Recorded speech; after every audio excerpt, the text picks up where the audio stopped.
Pricing strategies. तो pricing strategies क्या है? एक ऐसी स्ट्रैटेजीज जो प्राइस के रिगार्डिंग होती हैं। सबसे पहले इसका मीनिंग ही हम समझते हैं।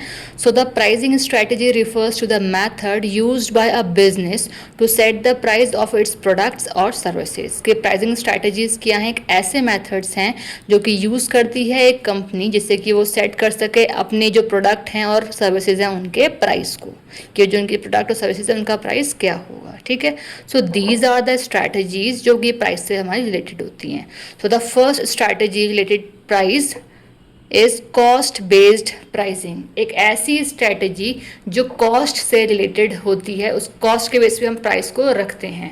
तो the price is set by adding a profit margin to the cost, कि हम यहाँ पे जो प्राइस रखते हैं वो प्राइस को रखते हैं प्रॉफिट मार्जिन को ऐड करने के बाद। इट मीन्स एक ऐसा अमाउंट रखना, एक ऐसा प्राइस रखना जहाँ पर हमारा प्रॉफिटेबल अमाउंट या प्रॉफिट मार्जिन ऐड होकर के हम रखते हैं। ठीक है, इसके अलावा क्या होता है, जो कॉस्ट बेस्ड प्राइसिंग होता है वो सिंपली और बहुत कॉमनली यूज होता है सभी जगह। Next point is value based pricing. तो वैल्यू बेस्ड प्राइसिंग में क्या होता है, प्राइस जो होता है वो बेस्ड होता है कस्टमर की परसेप्शन पे और उनकी वैल्यूज़ पर। ठीक है, यहाँ पे जो हम फोकस करते हैं मेन वो करते हैं benefits rather than the cost. It means हमारा जो गुड्स होता है उसके बेनिफिट्स को लेकर के, उसको बेनिफिट्स को हम फोकस करते हैं, ना कि कॉस्ट को हम फोकस करेंगे। ठीक है, third point is competition based pricing. एक ऐसा प्राइस रखना जो कॉम्पिटिटर्स के प्राइस पर बेस्ड होता है। ठीक है, ये बहुत ही यूजफुल होता है हाईली कॉम्पिटिटिव मार्केट्स में। अब नाम इसका क्या है, कंपटीशन बेस्ड प्राइसिंग, तो कॉम्पिटिटर्स पर ही हमारे या कॉम्पिटिटर्स के प्राइस पर ही बेस्ड होता है। ठीक है, क्योंकि हमें कॉम्पिटिटर्स को मार्केट में बीट करना है। Next point is penetration pricing. Penetration pricing क्या होता है, जहाँ पे हम सेट करते हैं एक लो प्राइस को जिससे कि हम अट्रैक्ट कर सकें कस्टमर्स को। ठीक है, और मतलब कहने का ये मतलब है कि डायरेक्टली हमें कस्टमर्स को अट्रैक्ट करना है। अगर लो प्राइस होगा तो हर टाइप का जो कस्टमर्स होता है हम उसको अट्रैक्ट कर सकते हैं, कन्विंस कर सकते हैं, इनकरेज कर सकते हैं कि वो हमारे कंपनी के गुड्स को परचेज कर ले। Next point is skimming prices. अब स्कीमिंग प्राइसिंग क्या है, स्कीमिंग प्राइसिंग में क्या होता है कि हम सेट करते हैं एक हाई प्राइस। ठीक है, अब हाई प्राइस हम क्यों सेट करते हैं, अब देखिए कुछ गुड्स ऐसे होते हैं जिनका प्राइस हम कैसा भी कितना भी हाई कर दें तो उसकी डिमांड मार्केट से ख़त्म नहीं होती। हाँ, मैं मानती हूँ कि अगर प्राइस इंक्रीज होने से डिमांड थोड़ी बहुत कम हो सकती है, बट ऐसा नहीं हो कि डिमांड बिल्कुल ख़त्म हो जाएगी मार्केट से। एग्जाम्पल देती हूँ, जैसे हमारे कुछ ऐसे प्रोडक्ट हैं, जैसे हमारे FMCG वाले, जैसे सॉल्ट है। ठीक है, अब हम प्राइस सॉल्ट के प्राइस इंक्रीज होने से नमक खाना तो नहीं छोड़ेंगे। हाँ, इतना है कि हम पहले नॉर्मल नमक यूज़ करते हैं, अब हम थोड़ा हल्का कर देंगे, थोड़ा कम यूज़ करेंगे उसको। ठीक है, बट यूज़ करेंगे ही करेंगे। ठीक है, तो कुछ ऐसे आइटम्स, कुछ ऐसी चीज़ें जो यूज़ करता ही करता है इंसान, उन गुड्स की अगर प्राइस को इंक्रीज कर दिया जाए तो ये एक बेनिफिशियल पॉइंट होता है कंपनी के बेसिस पे, क्योंकि इन चीज़ों की डिमांड ओवर कभी नहीं होती मार्केट।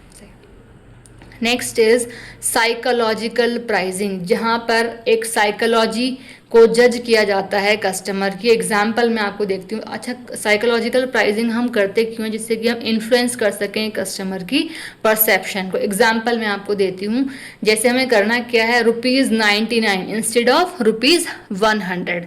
ठीक है, अब दोनों में डिफरेंस क्या है, सिर्फ ₹1 का डिफरेंस है। लेकिन अगर 100 अमाउंट होगा तो हमें दिखता है यार ₹100 का, यार एकदम से ये चीज़ ₹100 का एकदम।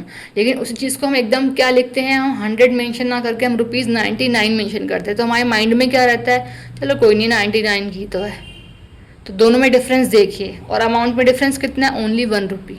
तो ये ऐसी साइकोलॉजी, तभी तो मार्केट में आपने देखा होगा 499, 299, 99 ओनली। ठीक है, 999, तो इस तरीके से प्राइसिंग रखी जाती है। हमारी साइकोलॉजिकल प्राइसिंग ये होती है। ठीक है, नेक्स्ट पॉइंट है हमारा डिस्काउंट प्राइसिंग।